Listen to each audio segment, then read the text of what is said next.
Om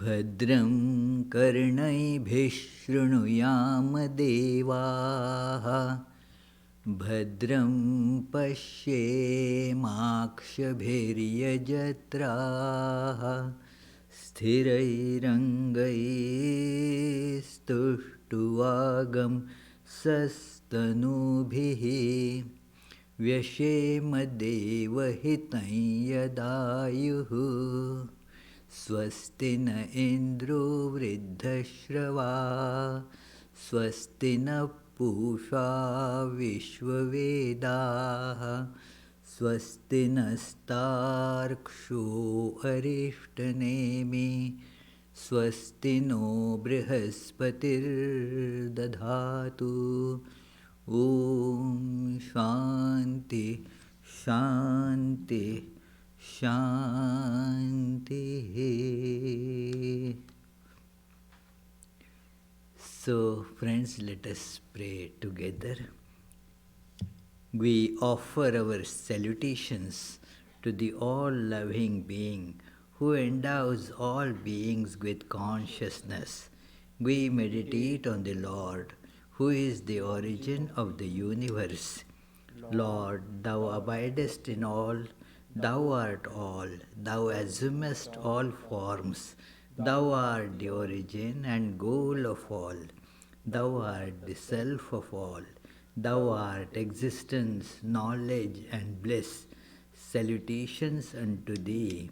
May the world be peaceful, may the wicked become gentle. May all creatures think of mutual welfare. May their minds be occupied with what is spiritual and abiding. May our hearts be immersed in selfless love for the Lord. Peace, peace, peace be unto all. The opening song, it is a very nice song written by and tuned by Professor Willayton about Lord Buddha. So please join singing wherever you are.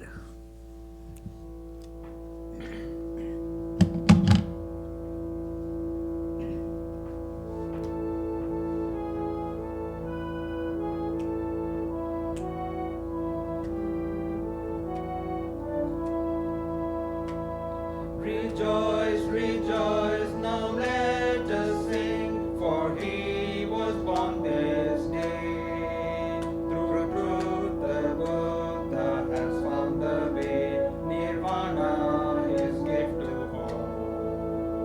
Rejoice, rejoice, now let us sing, for he was born this day.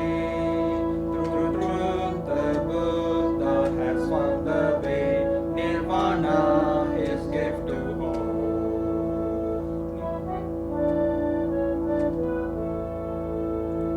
In birth and growth, death and decay, the endless way turned on. He broke that veil for us that day. He saw the noble truth.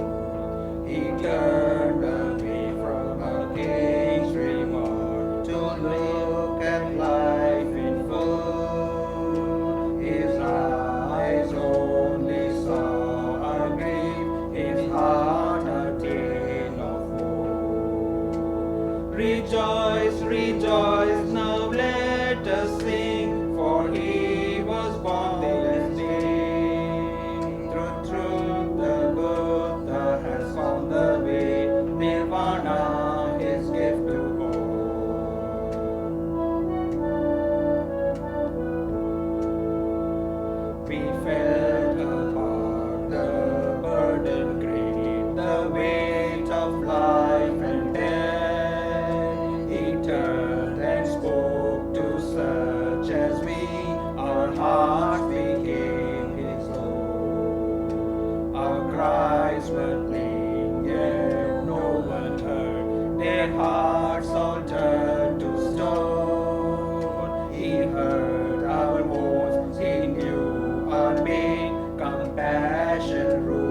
we saw until he came to us, but shadows, mist, and mud. He brought a lamp into our lives, a light to show a way. Rejoice, rejoice, now let us sing, for he was born this day. Through truth, the Buddha has found the way, Nirvana, his gift to all.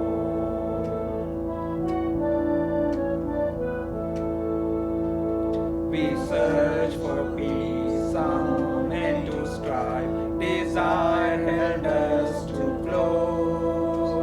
He came and freed our hearts of fear, the rule of flesh undone. We knew not who nor whence we come, or why we drifted so, but he with love has made all clear, a way for all to see. Rejoice, rejoice, now let us sing, for he was born this day. Through truth, the Buddha has found the way, Nirvana, his gift to all. Through truth, the Buddha has found the way, Nirvana, his gift to all. Through truth, the Buddha has found the way, Nirvana, his gift to all.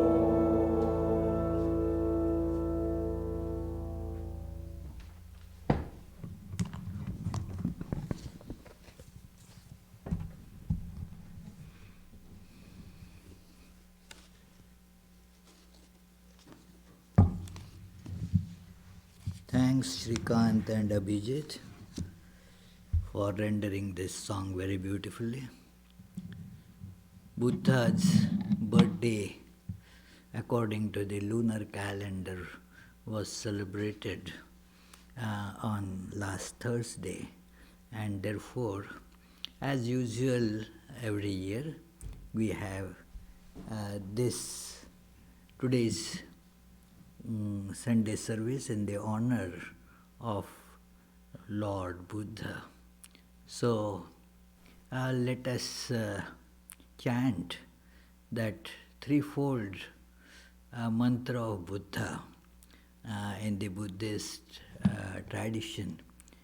It is the Buddha, the awakened one, and then the teachings of Buddha, and then the order through which the teaching gets spread and implemented. They are saluted in the beginning always. So let us begin with that Buddham Sharanam Gacchami, Dhammam Sharanam Gacchami, Sangham Sharanam Gacchami. I take refuge in the awakened one, the Buddha. I take refuge in the Dhamma, the teachings of the awakened one. And I take refuge in the order, in the organization, in the way these teachings are getting implemented over thousands of years. So let us take a look at his principal teachings, and then the title for the talk, as you can see, is the practical solution to problem of sufferings. So the problem of suffering is something that we all experience. It is not an imagined problem. Everybody suffers. It is universally there. There is no place where suffering is not. Everyone, everywhere seems to be suffering for various reasons given. They are all supposed reasons, means we feel that I am suffering because of this particular thing, because of this coronavirus I am suffering. But as if there was no suffering when coronavirus was not there, or will not be there when that epidemic is gone. No, suffering was not something that coronavirus alone caused. Suffering is always and everywhere there. It is a universal fact that we feel, we experience. There is no doubt about that. It is, and we don't like it, of course. Something that is universal but we like, we wouldn't have complained. But nobody likes sufferings. So therefore, it becomes a problem. And we want to solve the problem. The normal way of solving this problem is really not finding a solution. We feel that there is somewhere there are the pleasant things, and if I can get one of them, then I feel that the suffering is over. No, the suffering will be renewed in the different situation, that's all. Suffering doesn't go by acquiring something from outside or changing the place or changing the people that we live with. That is not how the suffering goes away, although they are taken up as the solutions by people because we do not know anything better than that. And even if we know, we see that no way as such we can implement those solutions. And so we stick to all these whatever appears before us as solutions and keep on going after them. And then what happens is that becomes a habit that we cannot get away from. There was a question somebody had asked, and this is not that the question that person alone asked. This question has been is being asked for a long, long time, many 1,000 years. This humanity's question that, well, I know that this is not the solution, but I cannot hold myself back from still going into it headlong, feeling that, well, I will get something joyous out of it. So although in the heart of my hearts I don't know that it is not solution, still I pursue it as if it is solution out of habit, out of that force generated by those impressions. So I keep on applying those things to keep the suffering away. But it intensifies, it comes back in various different forms.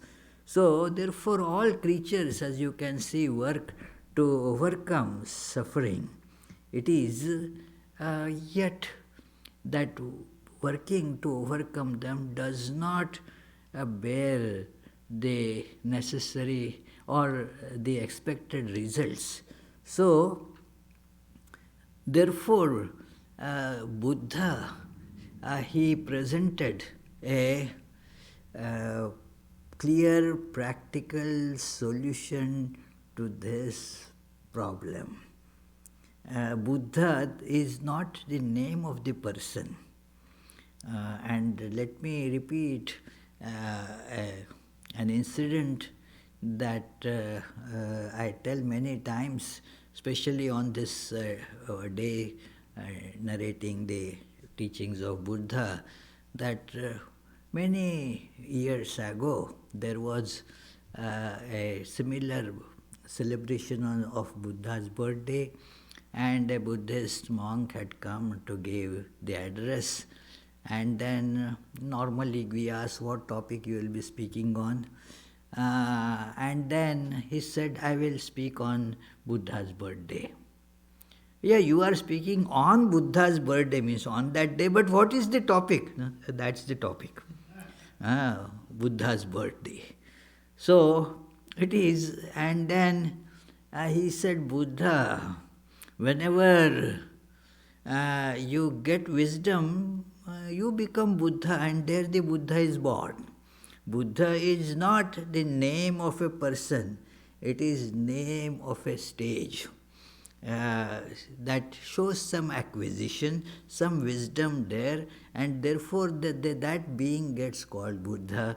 Buddha himself, in the canon you read that he mentions this, that Buddha is not the name, but a stage, a state of awakening, that yes, sleeping you become wakeful now, so you see the truth.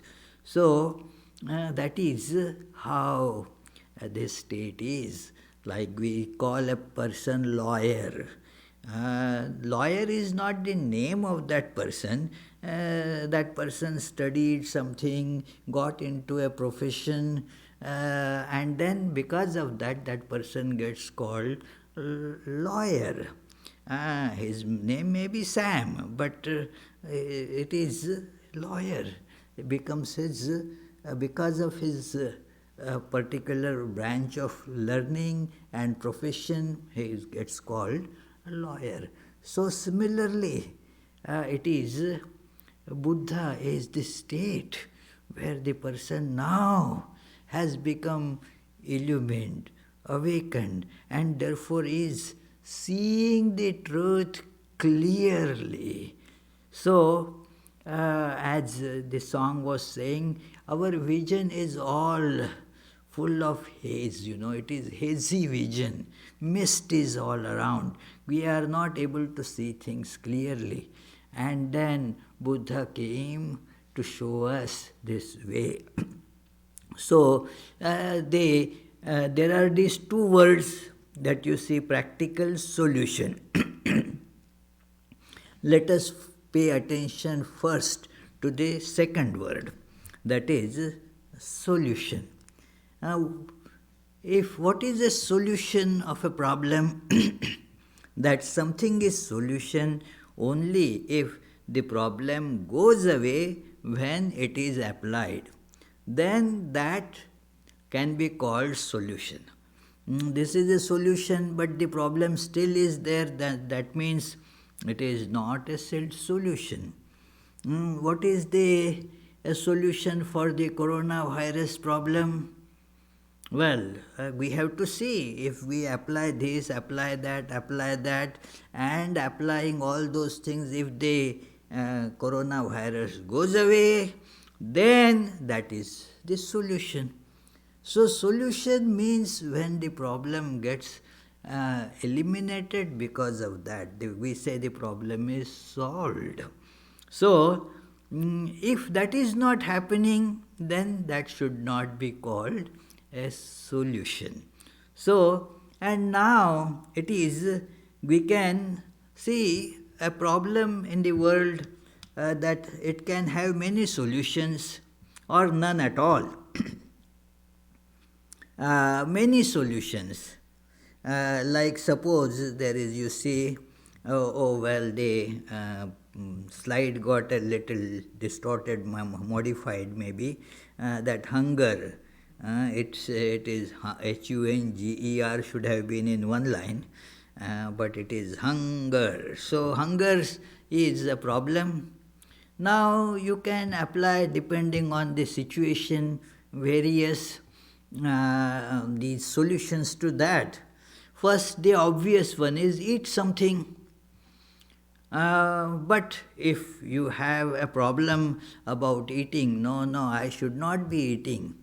It is, I have already put in enough calories and I should not be eating more, because hunger is caused by not exactly insufficiency of food, but it is a kind of a disease also with many. So I should not be applying that solution, that eat something. So then do some work that makes you forget the hunger.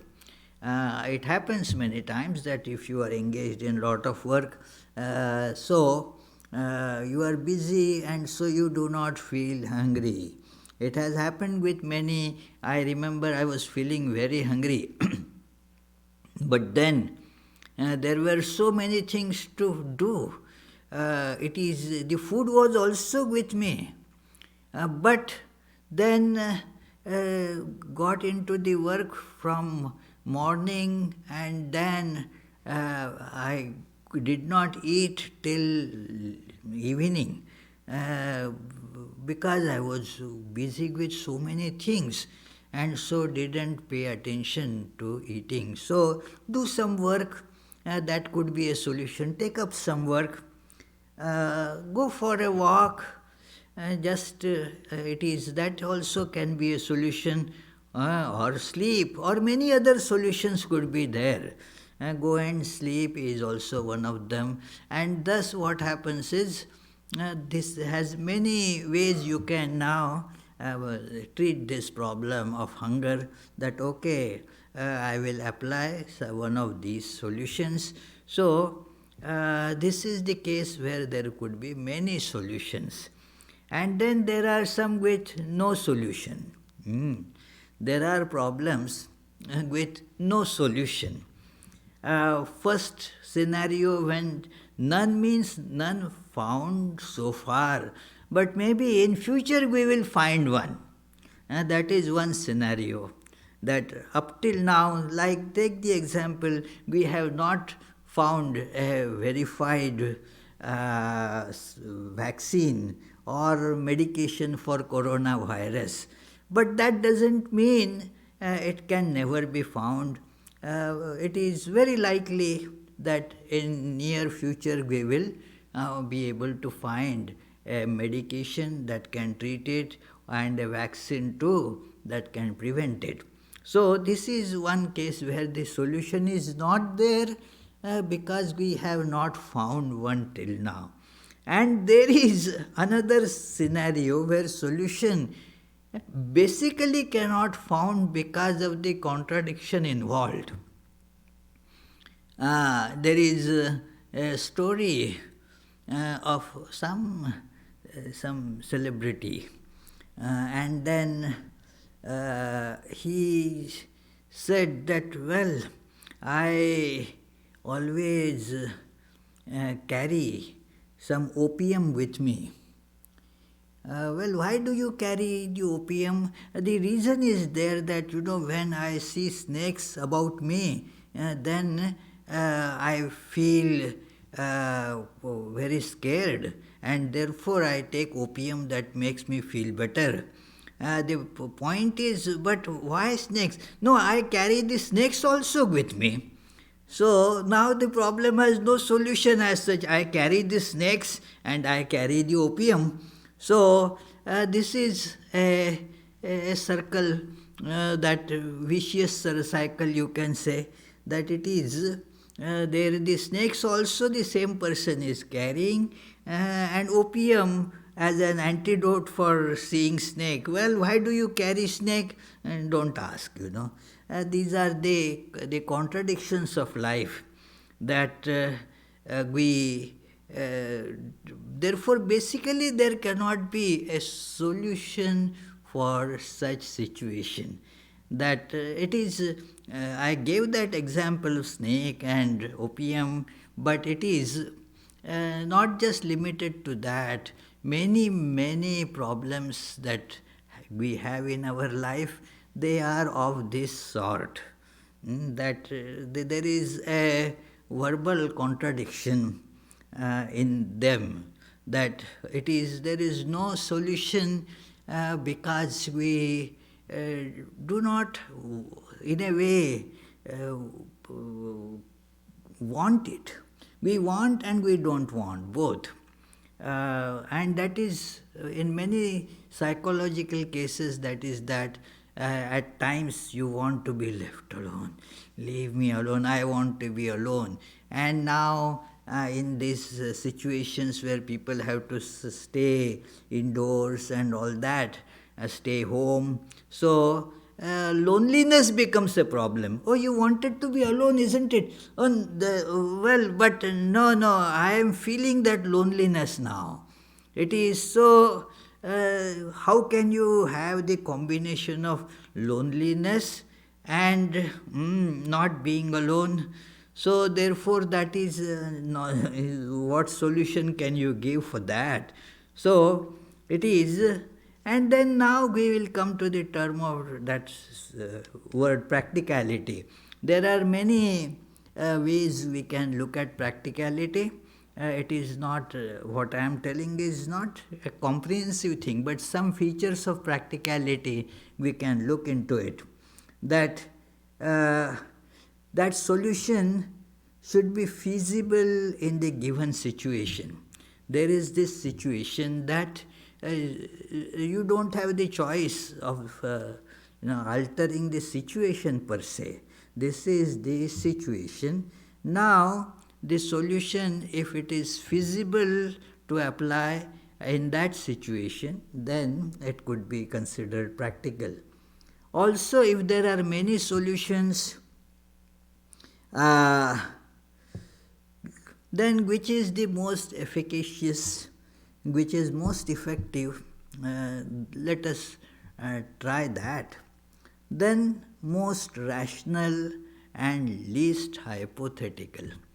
Means this is very important, this factor when we take up Buddha's teachings, that a solution which is it connects to the problem.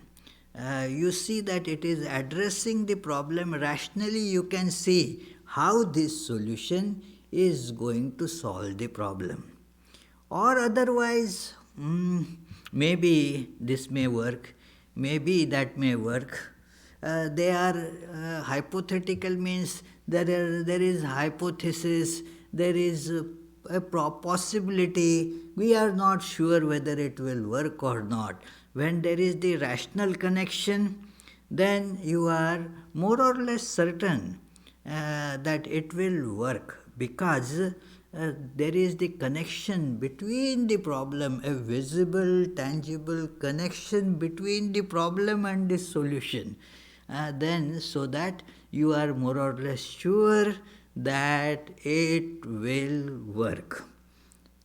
And then, the last one that I have mentioned here in context with the Buddha's teachings, it is the least dependent on external help. Least dependent. It is, nothing is completely independent of external help. Rarely something could be, but least, dependent on external help is the best one. Because external situations, external help, you are not sure of. Many times your expectations about the help from outside, they do not get fulfilled. And if you are too reliant on that, then you will not be able to get that solution. So some solution that without an external help or least external help, you will be able to implement. So those solutions, or that solution is a practical solution.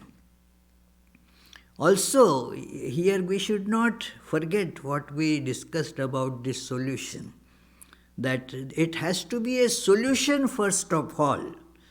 If it is not a solution, then you are just calling it a solution because it is practical. That is not a practical solution at all. It is practical, means you can do it, but it is not solution. It is sometimes one great scientist told about the science finding the truth. It is, and he gave an example very commonly given this that a couple of scientists they were biologists, and then they had gone to a remote place or some top of a mountain there, and then they were going to look for various bio varieties there, high altitude plants. So they were, and since there wasn't anything else to stay, they were staying. They found a cave and were staying there. And then it is evening. Those were not the days that you can have the instant these flashlights and cell phones and all that. So they didn't have a lamp or anything, and but it was nice moonlit night. So they wanted to see if the paper that they had about it is there or not. And then because they had kept it somewhere in the cave but could not find it. So they went out for searching. Why? Because inside the cave there is no light, so no use searching there. The paper is inside that they are looking for. But there is no light there, so let us search outside. So, although it is a joke, but in many situations this is what happens, that we look where our senses can throw some light. Although they will not be able to reveal the truth, but since the other place is all dark, where our these instruments of knowledge, they cannot throw light on that. So although the truth will not be found there, we are just confined to look in that area which is lighted.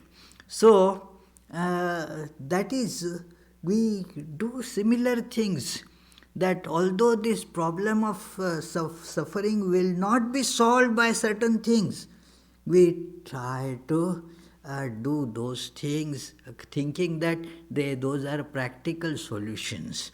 So let us remember, a solution has to be there. It must be a solution, and then see if we can practically do it. Then the question of practicality tied to the solution comes. Non-solution, howsoever practical it may be, doesn't work. So it has to be, first of all, solution. And then let us see how we can implement it. Here I remember Swami Vivekananda writes, or it is actually a lecture published in book form, Practical Vedanta. There are these 4 great lectures, and he says that it is the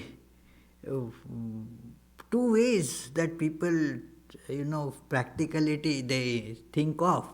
One set of people, they see that, going to the truth is very difficult. So, because they have to put in efforts, and then so they don't want to put in the requisite efforts. So they say that, well, that is not practical at all. That is not practical. So we will be busy with all these worldly things and consider that as the truth. That is what we can do. That is good enough for me. It is this knowledge of the world, these sufferings here, that is how, we are all human beings. We are not saints, and we do not even are sure whether saints also get it or not. But anyway, this is good enough. They try to just idealize that whatever situation they are in, they idealize the real, as Swami Vivekananda presents it. There are others who say, well, if that is it, I have to change the way I am living. And so that person does not pull down the ideal to one's level, but then elevates oneself to the level of the ideal. So Swamiji calls it that they realize the ideal. Idealizing the real and realizing the ideal. So he mentions that practicality is that realizing the ideal. So, and Buddha's way is also like that. It is not that it is something that you will get without any exertion. You have to exert. You have to work to change that way you are living. And then you will see the results. There will be, certainly, it is practical, but practical in the sense that you have to work against so many forces. You have the strength, but you have to summon it. So, this is the Buddha's way, is this method. Many religious spiritual teachers have given different methods. The special feature of Buddha's way is that it is the most rational approach, not dependent on any particular faith in some book or in some god or any such thing, not a particular faith-based solution. That, okay, there was some being that told us this is the thing, and that we have to just believe it. There is no verification for such things. They are different types of these solutions. They are not that they are not practical. If we are ready to believe and are not going to, do that rational analysis and change our life with that, then those are the solutions. Okay, one can try those. But Buddha's way is really a human way. Human in the sense that human beings are considered the rational beings. Of course, our rationality shows us that by rationality alone we cannot reach the ultimate truth, but our rationality can help us to move ahead a long way. Why not do that? As far as we can go on the flight of rationality, let us go there. And then, well, we will see how we can go beyond rationality. It is, but this is how rational attitude becomes very helpful. Scientific, rational, methodical, well understood approach to this thing, that it is and what it is. This is all the scientific method, you see. Unbiased observation. We have to observe things without getting, caught into I like it or I don't like it. No, one should be observing things, adopting a completely unbiased, neutral positions that observe. It is that is the difference between this observing and then the other thing is that just seeing and imagining about it. That then deep analysis and logical generalization. that go to the deep, into the deep, as much as you can, analyze what I observe, what it means, and then generalize in a proper methodical way. This is the method of science. That is how the laws of science are arrived at, that there is the analysis and generalization. Then this is the third thing, is most difficult one, that fearless acceptance of the conclusions. Many conclusions that we arrive at, we see that they will, if we accept those, they will cut at the very roots of our source of physical and mental enjoyments. We are attached to our enjoyments, and therefore if the conclusions are such that they will cut there, we accept them only intellectually. We do not really accept those. It is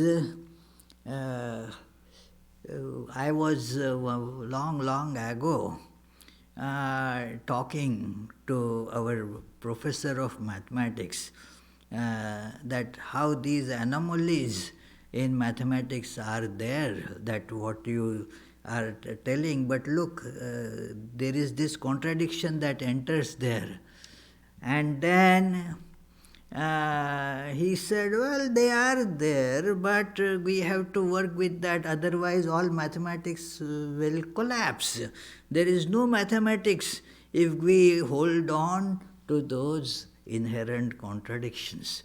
It is, we have to just push them aside and move forward to make some useful mathematics. Useful mathematics is, I still remember his words, some useful mathematics. What you say, that it is these problems about the infinity and all that, well, they have no solution as such. They are, I see the contradictions involved, but that is how things are. Now, those conclusions are therefore not really accepted, except to note them intellectually and push them aside and move with the contradictory things, more and more details of those contradictory things. So, this is the difference, friends. Then the next stage is testing those conclusions. Intellectually we have achieved them, but now test those. This is the next method. All these have been, implemented by Buddha himself. And then the feasibility of applying them universally. So, Buddha, he did all these things. If you see the life of Buddha, how he observed. He asked, I don't want to get into that great story of how he, while going on the city tour, discovered that everybody is subject to old age, sickness and death. And every time he was asking that that charioteer, that does it mean it will happen to me too? Yes, it happens to everybody. You also are subject to that. It will happen to you too. So this generalization, including oneself. Otherwise our generalization is that yes, everybody dies, but I will not die. I am apart from this everybody. So this generalization, and then whatever the conclusions, accept them, that yes, This is to be accepted and move forward. It may be tough to do it, but that is no reason to push it aside. Let me increase my strength. Gradually, I will be able to do it. Sure, this is a very important thing. That where these many uh, philosophers, they saw that it is the truth is beyond our mind and intellect. Okay, our intellect cannot reach there, so forget about it. They did not see how we can go beyond that. So, Buddha, no, let us see how we can go beyond that. And whatever needs to be done for that, let us try to do that. So, testing these conclusions and fearless feasibility of universal application. So, anybody who wants to apply should be able to apply those. So he began with this discovery of the Four Noble Truths that we all know. I have just narrated them here. That the truth of suffering. We saw suffering is universal fact. The cause of suffering. Yes, that is one important discovery, that suffering has a cause. That is the deep analysis that I mentioned earlier, that what causes this suffering. And he saw with gradual, what is it called, that argumentation, pratitta samutpad, because of this, because of this, because of this. So, and he comes to the conclusion that it is the craving, the desire. In the Pali canon, the word is tanha, Sanskrit trishna, that it is that is the cause of suffering. And this conclusion is to be accepted. And he goes further beyond that this is caused because of the sense of I, the ego. This what could be called, that is where the Buddhist philosophy gets tremendously misunderstood, misinterpreted, that Buddha denied the existence of this self. Not in the sense of that all-pervading Atman, but he denied the existence of the ego as much as he denied the existence of everything in the world. To that extent he has denied the existence of ego also, because it is also a thing in this world. So that is, so all these, they are the causes of suffering, the sense of ego, and therefore that is taken to be real. I am so and so, and then I have the craving. Yeah, according to my understanding of who am I am, say, a man, and so I need a woman, a craving for a woman comes. All these things are there, that the cravings are dependent on our ego, our getting tied to a particular piece of matter, and then that is called ego. So that ego sense is the cause. And so he showed that if that ceases, then everything will cease. There is the end of suffering. End of suffering means end of this ego. That is the... Now, can such thing be practically achieved? That is the fourth noble truth. There is the path. Everybody who wants to go, that path is available, which does not require any external help. No external help as such is necessary. You can use external help if you find and if you get nothing wrong in that, but do not be dependent on it. So, this is called the Eightfold Noble Path, and it is just training our faculties, various things that we do that have to be now done uh, in a different way. They are not to be abandoned, but have to be done differently. And these 8 things are like the right view, right intention, right speech, right action, right livelihood, right effort, right concentration, and right mindfulness. These are the Pali and Sanskrit words have been translated differently by different English interpreters and writers, but the content is, more or less similar. That it is the right view, for example, as I mentioned, unbiased observation. It is we have to observe without that bias. And that, okay, I thought that eating pie will remove my suffering. Well, did it really remove? I observe. It did not.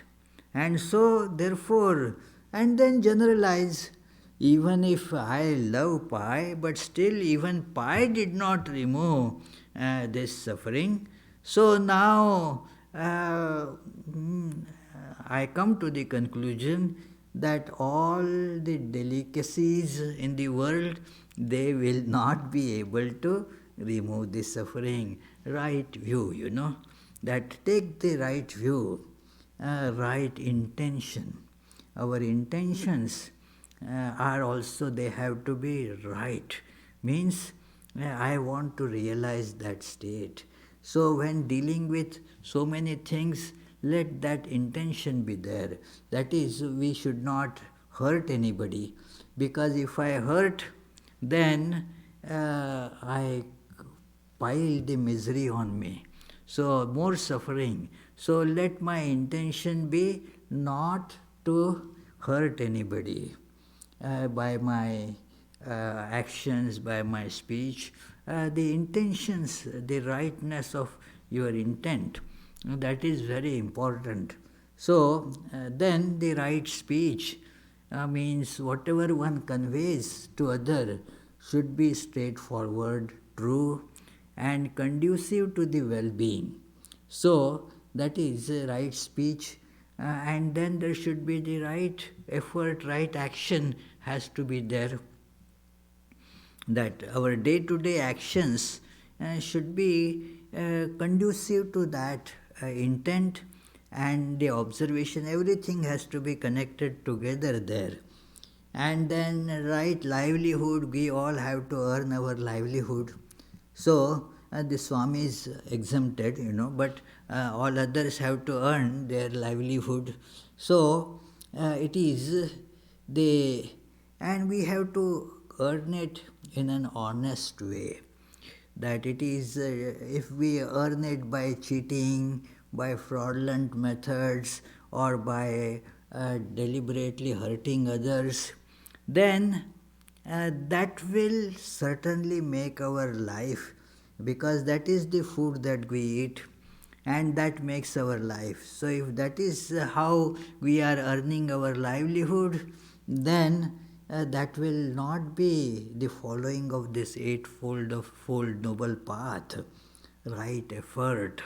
Here the word effort is meaning whatever practices, the spiritual practices that you undertake, like meditation, studying the words of Tathagata, various other that conducive literature, and trying to absorb it, meditation on the Four Noble Truths and so forth.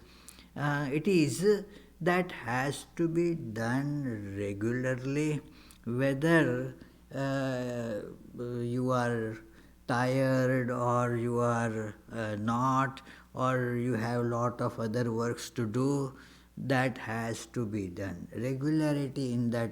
So that is the effort that one has to put in. Right concentration. It is, they concentrate on this ultimate truth, and then that truth will gradually, as you concentrate, will get more and more formed in you. And then that leads to the next or last one. This is the right mindfulness.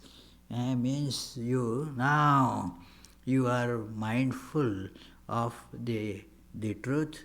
Now you do not, the suffering now starts reducing in life, gets eliminated by this, as this wheel moves forward.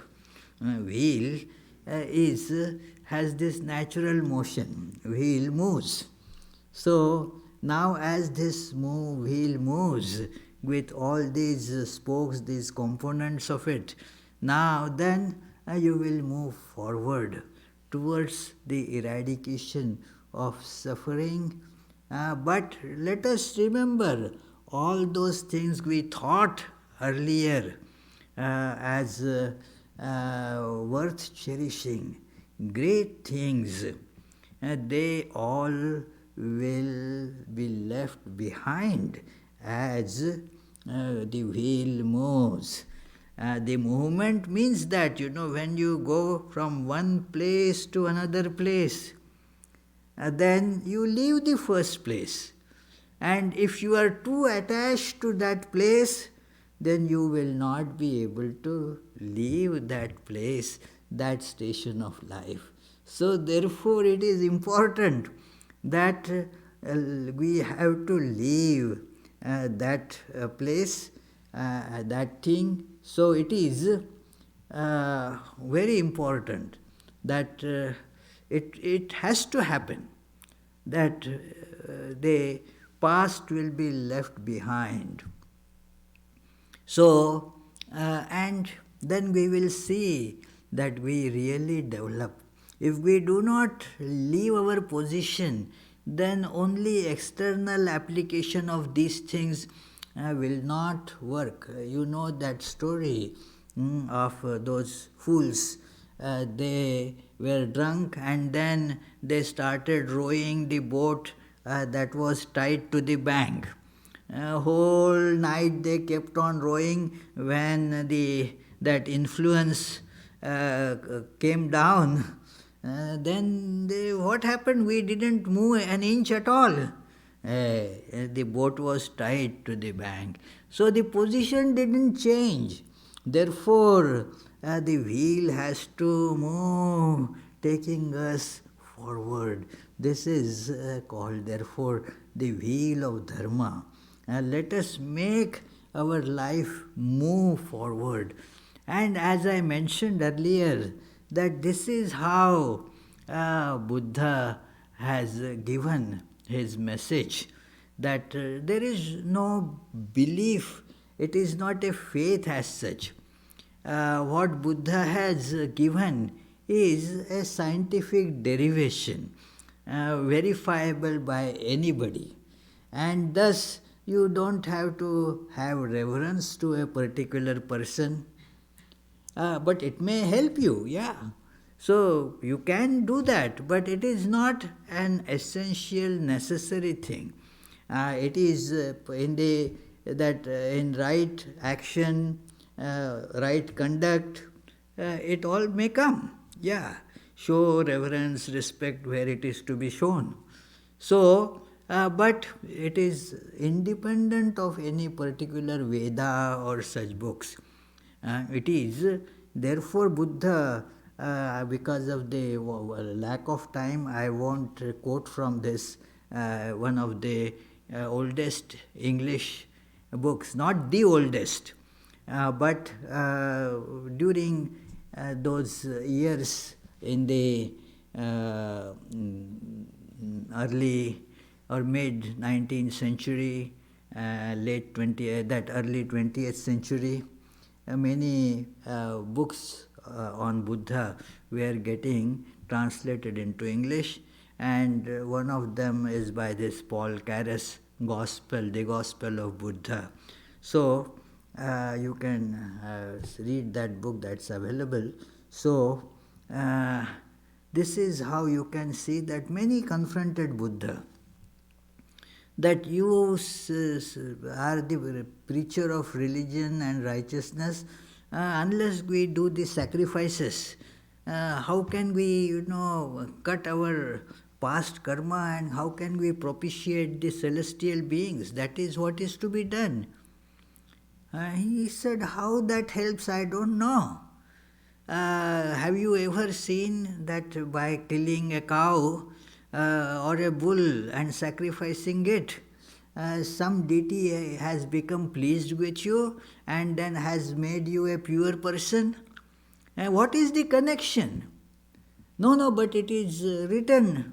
Well, I don't know who wrote them. They asked them, have they found it? So therefore, no reliance on such things. Very important thing. A moral, ethical law that has to be followed by this clear analysis, and thus proceeding forward. And you come to a stage that now you leave the reason behind. Reason brought us up to a level. Now the time to leave it behind. Get into that deep meditation where you see the truths intuitively through this concentration on that state, that ego is not, that is the ultimate thing, the ego is not. And when that is pushed aside, then you see the truth, and in that light you see that the suffering is gone. So this is how, friends, we can see that the Buddha's path is very practical, and each of us can practice that, no problem as such then. It is a solution. It is tough because we have become habituated to seek external help, that some God will shower grace on me and then I will get liberated. We have made ourselves very weak. We are not worthy to be called rational beings. That is why we see our behavior is not rational at all. So, rational thinking, okay, you become a big mathematician, a big scientist and so forth. Your behavior is it rational? That is a very big question. So, that is why we want to rely on some external help, some this God or that God, or this Christ or that Christ will help me. Nothing wrong in that, but even without all this external help, this thing can be done.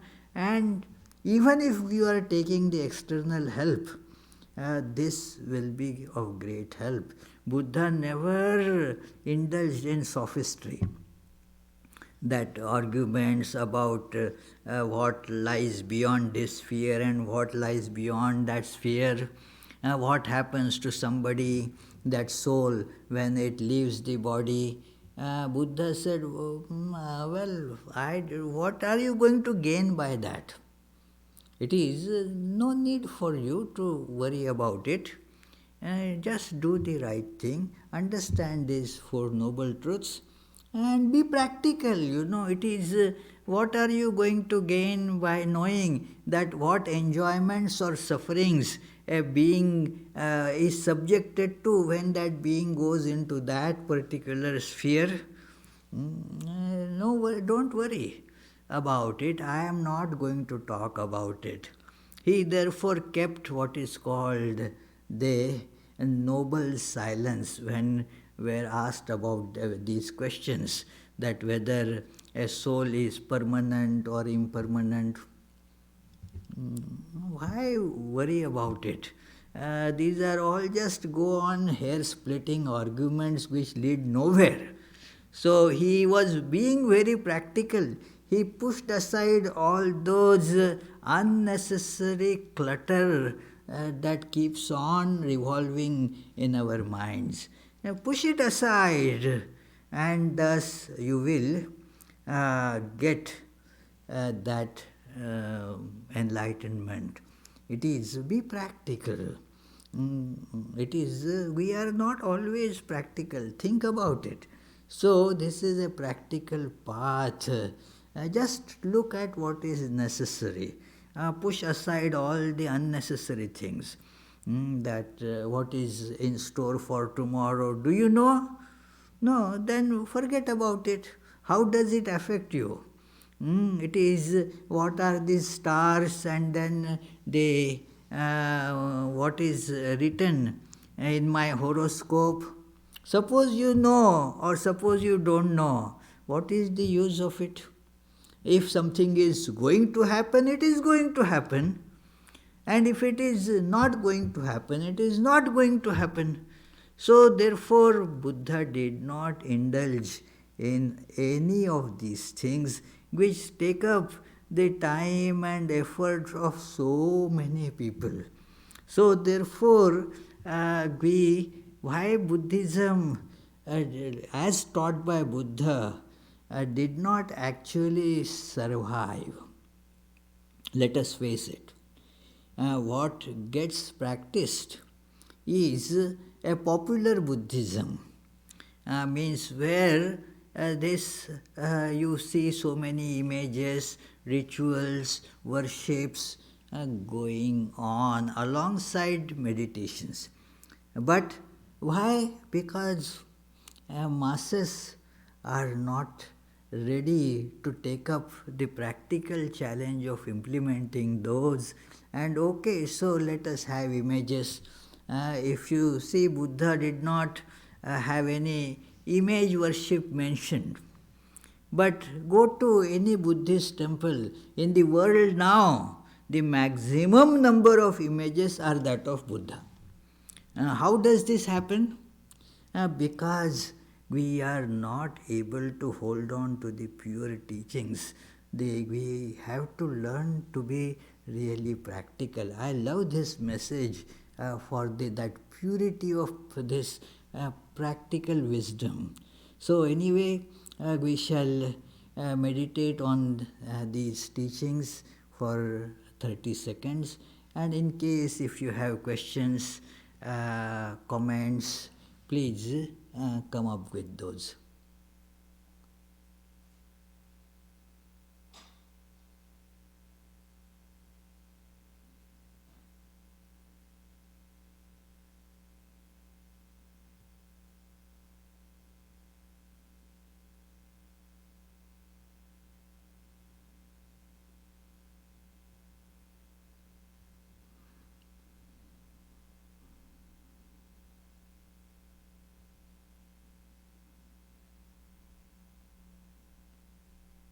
Yes, please.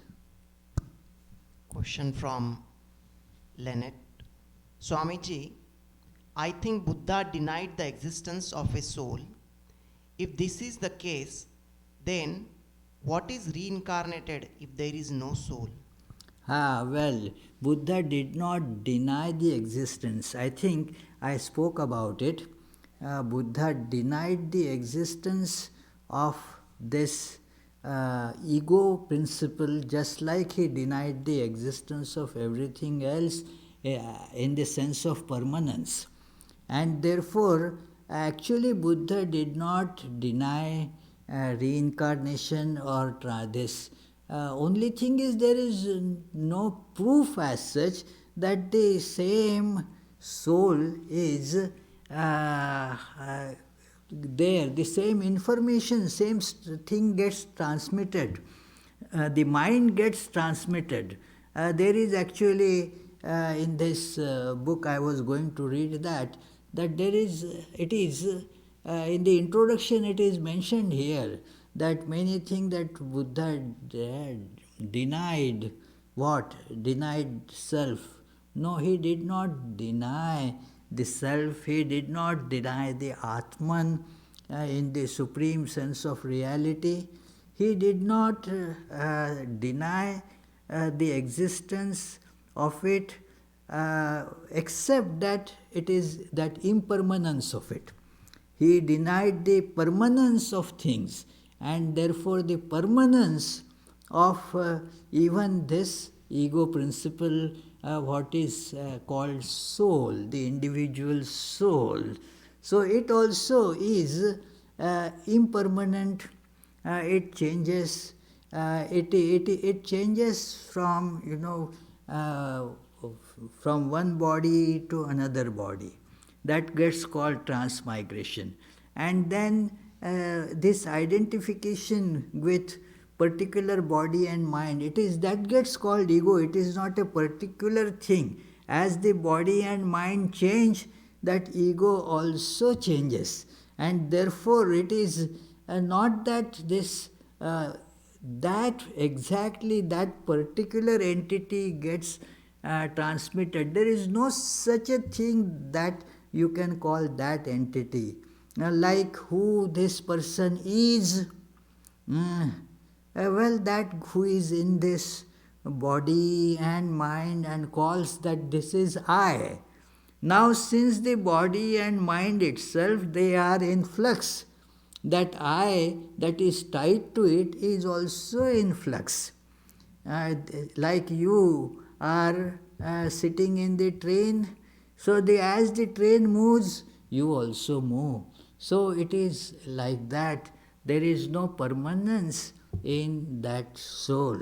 Now this transmigration is also something that is a part of this impermanence. It is not that it is a flux, it is movement. So in that sense, it is only a rudimentary identification that same soul got transmigrated, but then it has changed in the process. It is not the same. You cannot call it the same. Exactly. It's a tricky question. One has to really analyze what is the meaning of the permanence and impermanence. So thank you. Question from Max. Does emptiness of inherent existence in Buddhism mean that all is one? Yes, emptiness of everything. So everything is empty, and in that sense they are all one, because all is empty. So that which is the connection of all this. This reminds me that one great saint in Maharashtra, Jnaneshwar, he mentions the ultimate reality as the sum of all empty things. All emptiness put together is this permanent being or the truth. Yeah. So that is how all emptiness, when you see into that which manifests as emptiness, that is the truth. Yeah. This question is from Naomi, is regarding donation. Many are suffering financially due to COVID-19. Is Vedanta Providence still accepting donations for this cause? Well, Vedanta Providence is giving people who are really suffering. Right now we are not seeking donation because firstly we have some funds that we can use for this purpose. Secondly, why ask for donation when people are themselves not having enough money to spend on themselves? So therefore we are not seeking any donations as such. But well, if somebody wants to give, who can stop, It is, we are not stopping anybody from giving donations, but certainly we are not seeking them. Yeah. Okay then, thank you friends. Yes, Subhashish, there are somebody here asking question also. Yes, please. That thing, Maharaj, that's a follow-up to that thing you said about transmigration. The soul, the Jivatma, Hmm. so after the body, so up till now it is I thought when the body dies, that soul merges with the Paramatma, I mean, that goes to the God, and eventually, depending on what karma he did, and you said the desires, etc., that based on the desire it gets a new body. Only if it is like completely exhausted its karma does it go to God. But if somebody has, now what you just said, that when it takes a new body, it's not the same soul. It is not the same. See, this is how the illusion of sameness. Are you the same when you left your home and then you came here? Are the two same person? Is it the same body? No, it is not same. A lot of, the breath has been taken in. Matter is continuously changing. You are not the same. And therefore, that I which is tied to things that are continuously changing, that also is really not the same. You are just, that is what I told to that question. Yeah, it is not same, it is also impermanent. Because it is tied to something that is impermanent. You see, like a vortex. And now the unseasonal cold these days here is said to be caused by a vortex in the North Polar region. Now, what is a vortex? There is not a particular thing there. It is just an appearance created by the rotating winds. So, similarly, this is all the rotating things. That body and mind. And now we give a sense of, some conscious entity tied to it. And then feel that that is permanent. It is permanent only to the extent that we feel this body is the same. It is not same. Oh, the one that went to bed yesterday is not the same being that a person that is going to bed today. A lot of food has gone in, a lot of education has been taken in. Not only body, the mind also is changing. So, what is permanent? One has to see that. What is permanent? What I mentioned is fearless and unbiased observation, and that, So, this idea that I am same as yesterday, that is an illusion. There is no sameness there. It is all in flux. Nobody takes a dip twice in the same river, The river means what? It is the water is flowing all the time. So, there is no permanence, and that is, not just in Buddhism, that is accepted by Shankaracharya as well, that there is no permanent jiva as such. That also is tied to this fluctuation. It doesn't exist basically, just as this all these forms, body or mind, are impermanent, that jiva is also impermanent. Maharaj, one question. Yes, please. Question from Premalata. When we are meditating, how can we know that we are in right way to realization of God? Well, yes, again that is where you can look at, the verification. How do you know that you are on the right way? Suppose, I don't know where you are physically situated, but suppose you want to go from place A to place B. and then you are driving, suppose you are driving from that place to that place. Now, when you are driving, how do you know that you are on the right track? Say if you have GPS, it will tell you that you are on the right track.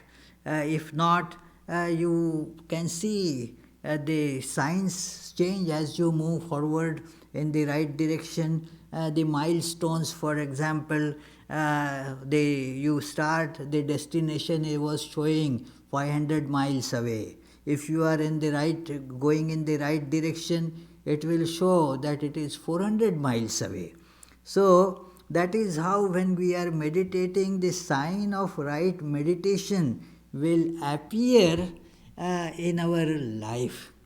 We will feel more joy in life. And that is a sure sign.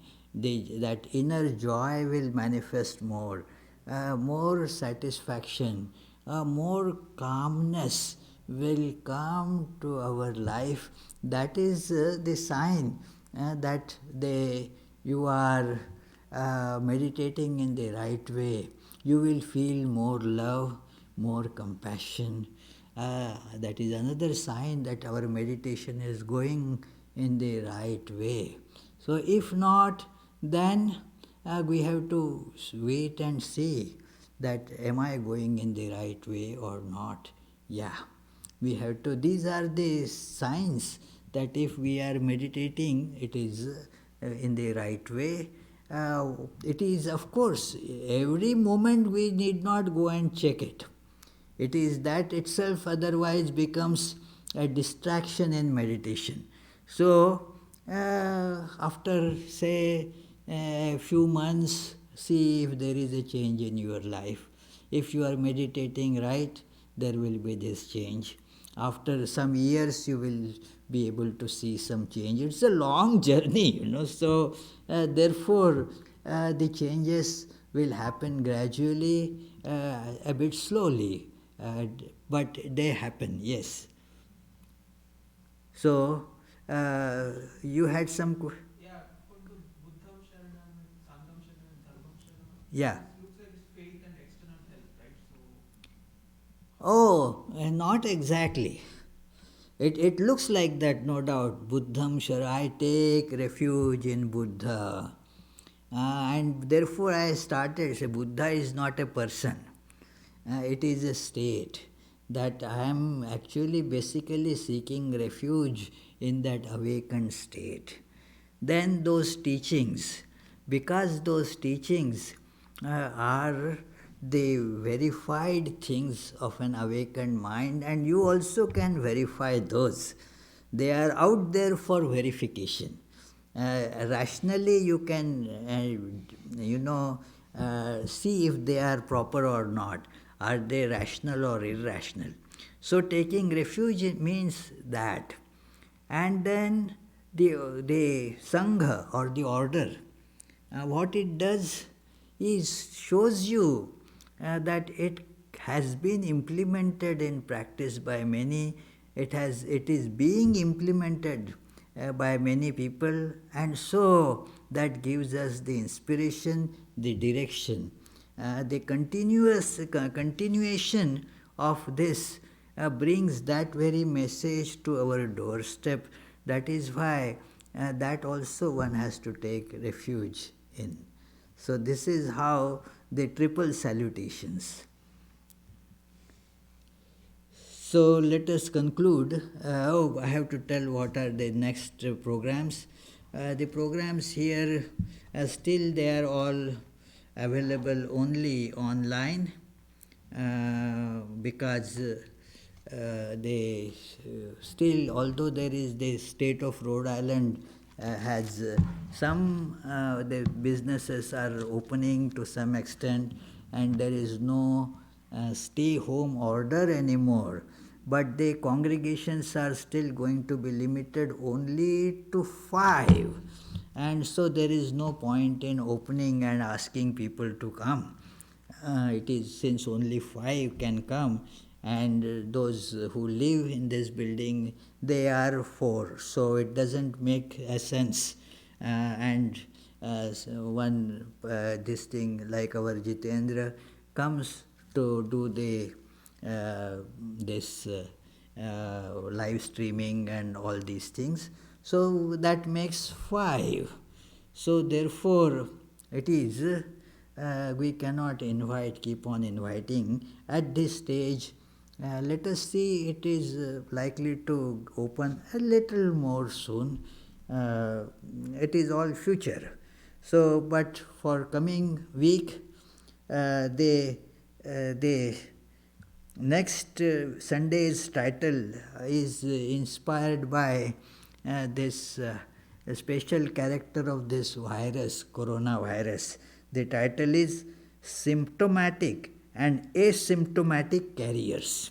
So we will talk about that, symptomatic and asymptomatic character, these carriers, next Sunday. We are not talking about this particular disease though. So, and the other programs during the week will go on as usual. The Tuesday and Friday classes at 7:30 p.m. The Tuesday is the topic remains still to be the Sri Ramakrishna's and his divine play, and Friday is the stories from Srimad Bhagavatam. Thank you, friends, and we shall now conclude with the closing prayers. May the Divine, who is Father in heaven of the Christians, Holy One of the Jewish faith, Allah of the Muslims, Buddha of the Buddhists, Tao of the Taoists, Great Spirit of the Native Americans, Ahur Mazda of the Zoroastrians, and Brahman of the Hindus, lead us from the unreal to the real, from darkness to light, from death to immortality. May the all-loving being manifest himself unto us and grant us abiding understanding and all-consuming divine love. Peace, peace, peace be unto all. Oh, no arati.